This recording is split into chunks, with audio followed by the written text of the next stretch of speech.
Hello, I'm Ken Ward, here with another edition of Plain Talk.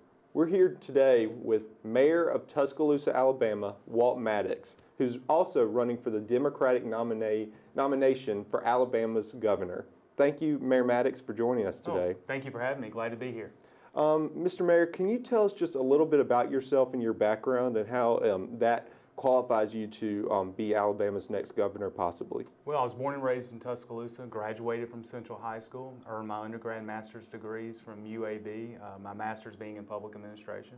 In the last 12 years of my life, I've been mayor of one of Alabama's largest cities, and certainly being the chief executive officer, I understand what it takes to create success. We are one of Alabama's fastest growing cities. We have one of the lowest tax rates and one of the lowest debt per capita. So we've created success, and we've done it in a bipartisan way. Last March, we were reelected for our fourth term with 89% of the vote, and I think the reason why in a purple city like Tuscaloosa is because it's about results and not rhetoric. You've served as mayor of Tuscaloosa for many years now. Like you just said, you've been just elected to your fourth term.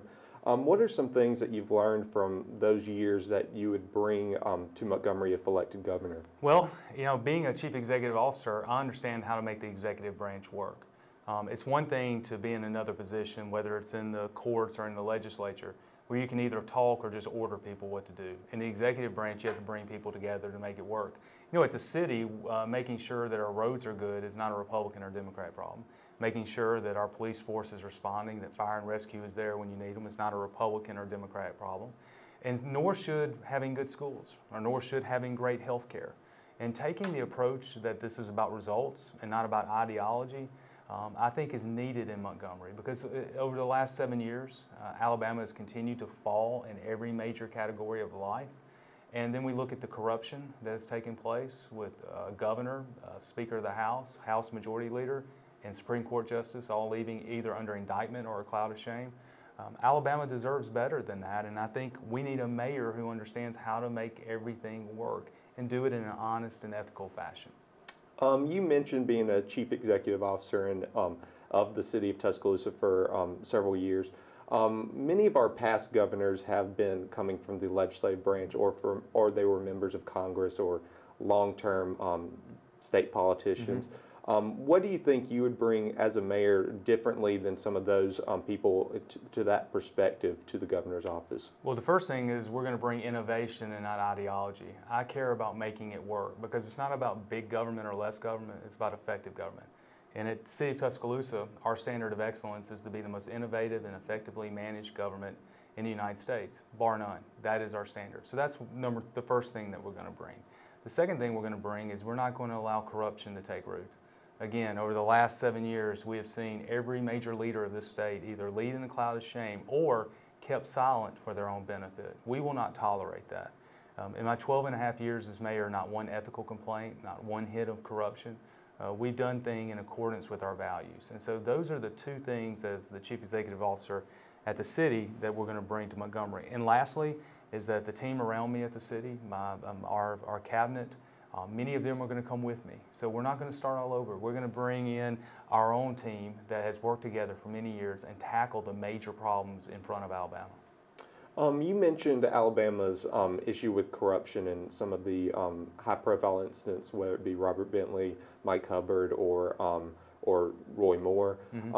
We see a bill currently up in the legislature that's been sponsored by the director of the Alabama Commerce Department, Greg Canfield, that many say would legalize the economic development lobbying that was part of Mike Hubbard's felony conviction. Could you comment a little bit on that bill and what you think?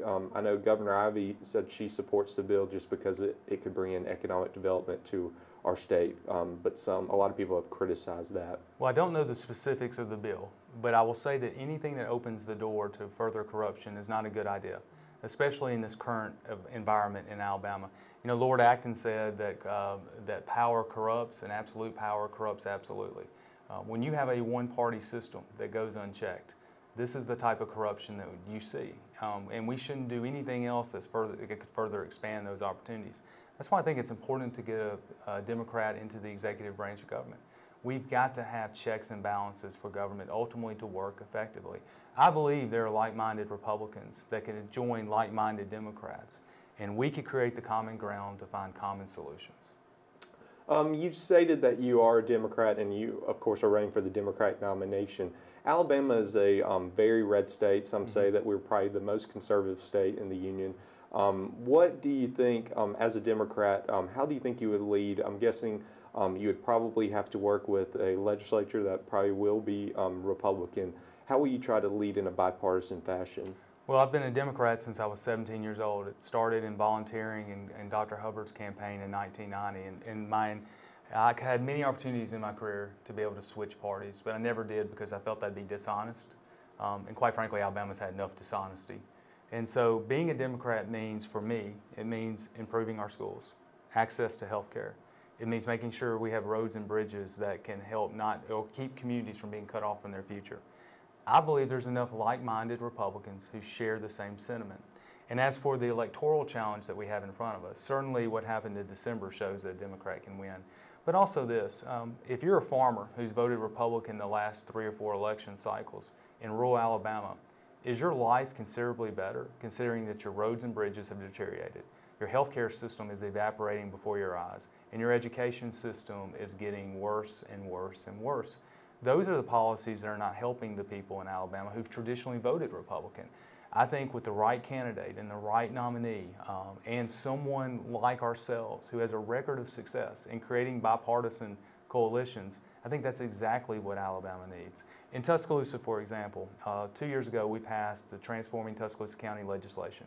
Representative Bill Poole, Republican, and Representative Chris England, Democrat, and myself sponsored legislation that provided a permanent funding source for our schools and is going to invest $120 million in roads. That was a bipartisan effort, and that's what we can do. Find that common ground.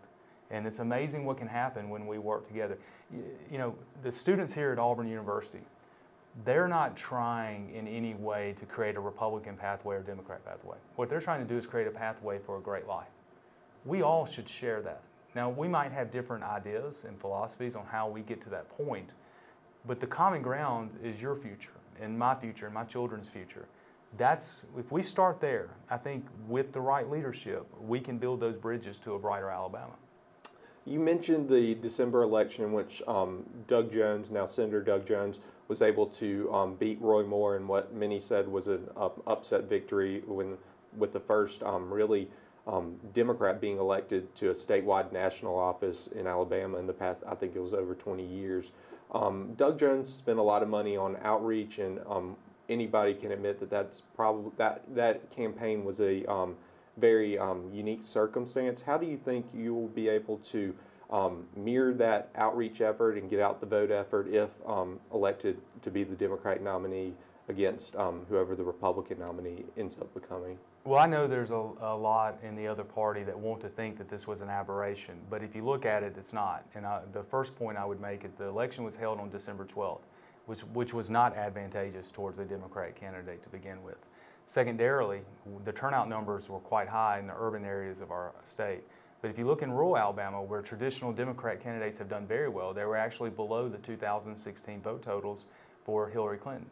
So we know there's some opportunities in those counties.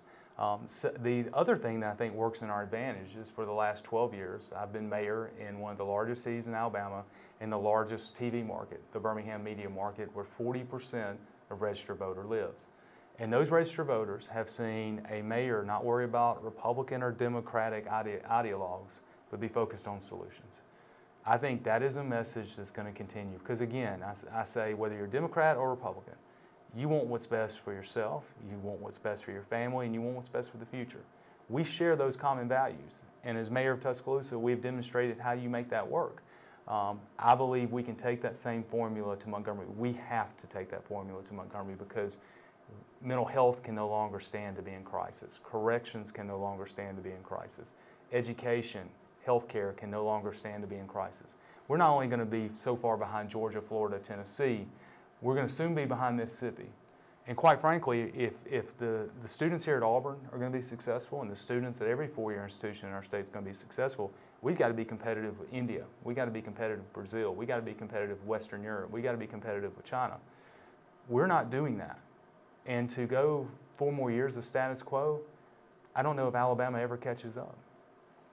Well, we need to take a quick break right now. You're watching Plain Talk on Eagle Eye TV with Mayor of Tuscaloosa, Walt Maddox, who's running for the Democratic nomination for Alabama's governor. We'll be right back. Fans, direct your attention to the flagpole for a special presentation.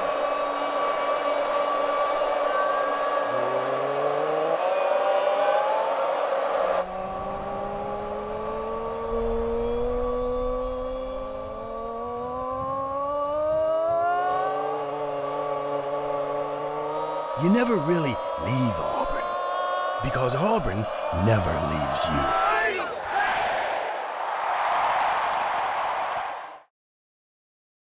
So, I just moved in with this family, and it's embarrassing. The little one, he likes to go outside and crawl around in the giant litter box. I don't know what he's doing. I mean, I was born and I knew how to use the litter box. Look at that! That's disgusting! Oh, poop already! You're making me nervous. Oh, okay, I can't look at this anymore. I really hope he grows out of this, for his sake.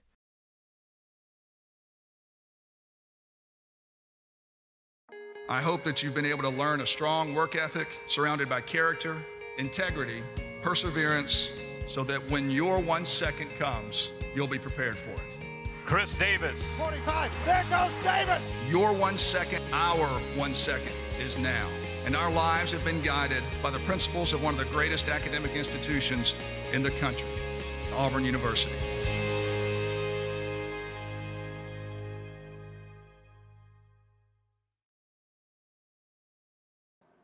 Welcome back to Plain Talk. I'm your host, Ken Ward, here with Mayor of Tuscaloosa, Alabama, Walt Maddox, who's running for the Democratic nomination for Alabama's governor. Thank you, Mayor Maddox, for joining us. Thank you. We were talking a little bit earlier about some of the things you would like to see if you have the honor of being elected governor. You, throughout your campaign, have been talking about something specific, what you call a new covenant with Alabama. Mm-hmm. What do you view as this new covenant, and how do you plan to implement it both legislatively and also through the powers you would get as the executive? Well, the new covenant is creating a relationship by which us as elected officials honor the pledges that we make to the people of the state. And we honor that pledge regardless of who they are, where they come from, or what their party affiliation may be. Now, within that new covenant, a few things that we're going to do within our first 100 days in office. Number one is expand Medicaid. In 2010, we failed to expand Medicaid because we did not want to be tied to the Affordable Care Act. In particular, our politicians didn't want to tie on to President Obama.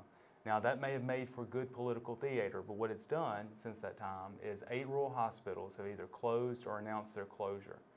In addition, several local communities have had to raise their sales taxes just to keep their hospitals open. We've seen pediatric clinics, OBGYN, and other specialties begin to evaporate in rural Alabama. In fact, in 54 rural counties right now in our state, your life expectancy is actually 6 months less. So the political theater that was done by those that are still in power has now led to all these consequences. And oh, by the way, we as a state, we decided not to get out of expanding Medicaid $1.8 billion of impact, over 30,000 new jobs. It may be one of the worst policy decisions in recent memory for our state. And so as governor, on day one, we're going to sign an executive order expanding Medicaid. It's going to be the first step in trying to recapture our rural hospital network, which, by the way, if the rural hospital network collapses, it's going to be a crisis near you in Auburn and Birmingham and Mobile and Montgomery and Tuscaloosa and Huntsville, Decatur, and so on. So it's just not a rural health care issue. The second thing that we're going to do is call a special session to deal with the lottery. In about a week and a half, we're going to be announcing the details of our Alabama Education Lottery. Embedded in that is going to be universal pre-K, a scholarship program, which I know, like I just paid off student loans a few years ago. I don't know how students today afford the cost of college, and so we need to address that matter. But one of the critical components that's going to be embedded in our lottery plan is addressing the needs of students who are in academically distressed areas. And so many of the students have mental health needs, healthcare needs, and other social needs that have to be addressed as part of the academic environment. And we certainly want to prepare that. And also create a 21st century workforce by realigning our K-12, post-secondary, and our higher ed resources to make sure we have a trained workforce. Because right now in Alabama, we import 100,000 people a day to fill Alabama jobs. We have to do better. You mentioned expanding Medicaid. Given the fact that Medicaid in this state has faced budget struggles for many decades, how do you think the state would be able to afford paying for its share of the Medicaid expansion if it was implemented? It's going to come through revenue that's going to be reached when we have a compact with the Poarch Creek Indians, and also when we go ahead and legalize the gambling that does exist in counties such as Macon, Greene County, and so on, who voters have already approved that. By doing that, that's going to create another $150 to $200 million a year, which will easily cover the cost of expanding Medicaid. And my hope then is to take those remaining dollars and invest it into mental health. Speaking of creating the compact with the Poarch Creek Indians, when we spoke to Governor Ivey earlier, she stated that she really didn't have a position on that. She didn't really see that coming in the near future in her eyes. But what is your plan in regards to, a little bit more specifically, regards to gaming? We've seen a lot of high-profile incidents, whether it be Victoryland or some of the areas over in Greene County.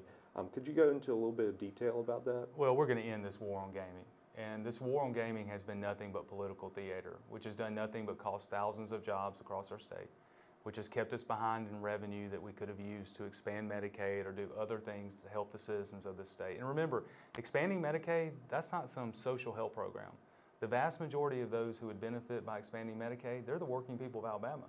They're the people who are working 2 jobs. They're the people who we say, go live the American dream. And by not expanding Medicaid, we're forcing more people to choose unemployment. So dealing with the gambling issue gives us the ability to address all these other issues. And certainly the governor doesn't want to talk about it because that puts her in a very bad political position. But I'm not that type of leader. I don't really care about the political position. I care about the 331,000 Alabamians that don't have health care just because President Obama signed the act in law. And probably, I would imagine, many of those people are Republican.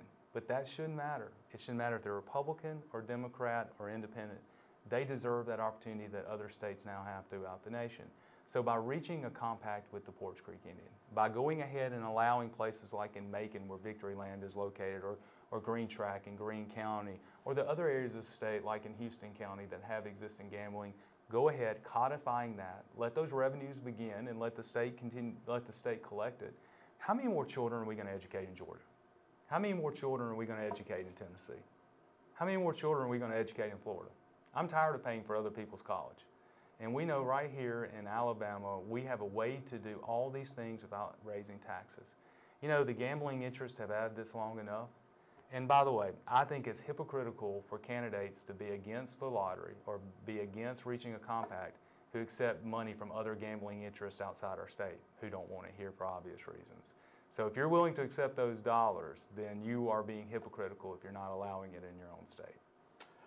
As a Democrat in a red state, I know you're going to have to deal with a lot of the pushback that many voters in our state have against the National Democratic Party. After the election of Donald Trump, a lot of the pundits criticized the National Democratic Party for what they call as neglecting what they call Middle America, which I would consider Alabama as part of that. How would you differ yourself from the National Democratic Party? And how would you try to give voters in this state a little bit of assurance that you're not in alliance as much with them? Well, I can assure you that I'm my own person, and I am a Democrat, and I'm proud to be a Democrat. But the National Democratic agenda is not going to be my agenda. The state Democratic agenda is not going to be my agenda. My agenda is going to be the covenant that I forge with the people of Alabama about the things that we talk about on the campaign trail. That is who my covenant is with, and that's who it's going to continue to be with during the course of this campaign. And there's going to be disagreements that I will have with my own party, but I believe that as a whole, the Democrat Party speaks to the issues of the working people much better than the opposing party. The opposing party is all about ideology. Right now, their main sales pitch to continue to stay in power in the governor's mansion in Alabama is that we're maintaining status quo. Well, I know that every year Alabama and Auburn play, and there's high stakes. Could you imagine if Gus Malzahn or Nick Saban stood up and said, you know what, we're trying to be status quo? None of us would accept that. but yet we want to accept it from the leaders who control the education of our children, who control the health care not only for our children but for everyone up to seniors. And I refuse to accept a steady ship of state that's going into an iceberg. We need excellence, and that's how you overcome those challenges. Ours is the party that deals with the mother working 2 jobs trying to make ends meet. Ours is the party of the family struggling that their parents are dealing with dementia and wonder how they're going to afford nursing homes costs. That is our party. Ours is the party that can go not only create jobs, but create a workforce to go into those jobs. That's how we overcome this deficit that we have in Alabama. Doug Jones was only beginning, and I certainly feel the trajectory is high, especially if we can nominate people who have a track record of success. During the Doug Jones campaign, a lot of attention was placed on abortion and gun rights, which are 2 big hot topic issues in our state, which we've seen the legislature do a lot in recent years. Could you go into a little bit about your stance on the Second Amendment and on abortion as well? Well, like most Alabamians, I fully support the Second Amendment and certainly would not be in favor of anything that would infringe upon that right. And like most Alabamians, I think that we certainly have to make sure that someone who has a mental health defect or someone who plans to do terror to our homeland can't access those guns. As it relates to being pro-life or pro-choice, personally I'm pro-life, but I'm also pro-law. And here's why I say that. The governor of Alabama has no influence over abortion. That issue was settled by the federal courts long ago, and that issue is going to stay in the hands of the federal government one way or the other. Now, what the governor of Alabama does have control over is the prenatal care that exists right now in our state. This year, we were ranked number 50th in premature birth, 50th in the nation. That means there's third world countries who provide better prenatal care. In fact, according to UAB, 521 children were lost in Alabama because of the lack of prenatal care. 521. Where's the outrage over that? There needs to be outrage. It should be unacceptable in our state. And it gets back to the decisions that were made in 2010 when we didn't expand Medicaid for the working people of this state. We didn't expand health care options for those in rural Alabama because President Obama signed his name to the Affordable Care Act. That political theater has cost this state dearly.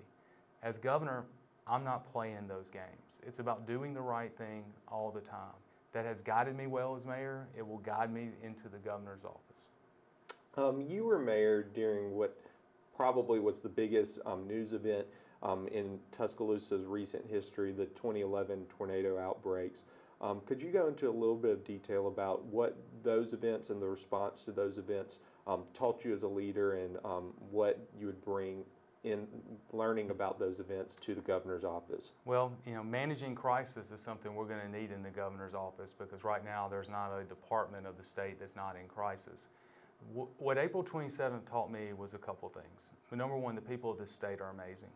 To see the people in our community immediately after that horrendous 6 minutes go and clear debris, search for the missing, take the injured to the hospital, and to help us rebuild our city was inspiring. To see tens of thousands of Alabamians become the images of God and come to our aid. In fact, I saw a lot of Auburn people come to the city of Tuscaloosa, and I am forever grateful for that. So I know the kindness and generosity of the people of this state and their immense resiliency. The second thing that it taught me is to be an effective leader, that you have to listen, you have to open yourself up even to criticism, and when it's all said and done, you have to be strategic in your thought. Tuscaloosa had nearly $1 billion in unmet housing, infrastructure, and economic needs after the tornado. We knew we had to be thoughtful in how we rebuilt, because otherwise all those who lost so much would not be honored by how we rebuilt. And the first year there was criticism, and I remember that criticism. But I also thought back to some advice that a mayor of another major city gave me after his disaster. He said, Walt, rebuild in a way where people may be mad at you for a couple years, but they will not be mad at you for a lifetime. Understanding the strategic importance of doing things the right way is a lesson that's going to stay with me as we go into the governor's office. Because the problems facing Alabama are deep, whether it's education, healthcare, mental health, corrections. It's not going to be easy. Not all decisions are going to have unanimous consent. But I understand the strategic importance of doing things the right way. The people in the state deserve that. And that's what we're going to strive to do every single day as the governor of Alabama. And then finally, your most high-profile opponent on the Democratic side is former Chief Justice Sue Bell Cobb. In the coming months, as you work going throughout the state campaigning, how are you planning on trying to set your campaign apart from hers? Well, I have much respect for Judge Cobb, and certainly if she were running for Chief Justice, I would support her. But there's a couple of differences between Judge Cobb and I. The first is I've been in the executive branch for the last 12 years. And unlike the judicial branch where you have the opportunity to tell people what to do, in the executive branch you have to form the collaborations, you have to form partnerships, you have to be the chief executive over multiple disciplines, whether it's finance, roads and bridges, law enforcement, all the different disciplines of government. And so bringing that experience to me is something that's going to be invaluable. I will not have to learn to be a chief executive officer. We know how to do that day one at a very high level. The second thing that we bring is the ability to win. As the Democratic nominee, I think we will have the best chance to be successful come November. We're in a media market where 40% of the registered voters live. We have a record of bipartisanship and success. We have energy and enthusiasm. Remember, the millennial vote went 3-1 for Doug Jones. Who is going to be the best candidate to continue the momentum of the millennial vote that can identify with those right now who are beginning their pathway in the job market? We have the ability to do that in a very unique way. I think over the next couple of months, you're going to see a clear difference between a chief executive and a chief justice. And it's going to be from policy to how you administrate over the executive branch. And I think you'll see a clear difference in energy and passion and enthusiasm for our campaign. Thank you so much, Mayor Maddox, for joining us, and thank you for joining us as well. This has been Plain Talk on Eagle Eye TV, and I'm your host, Ken Ward. Thank you so much, and have a great week.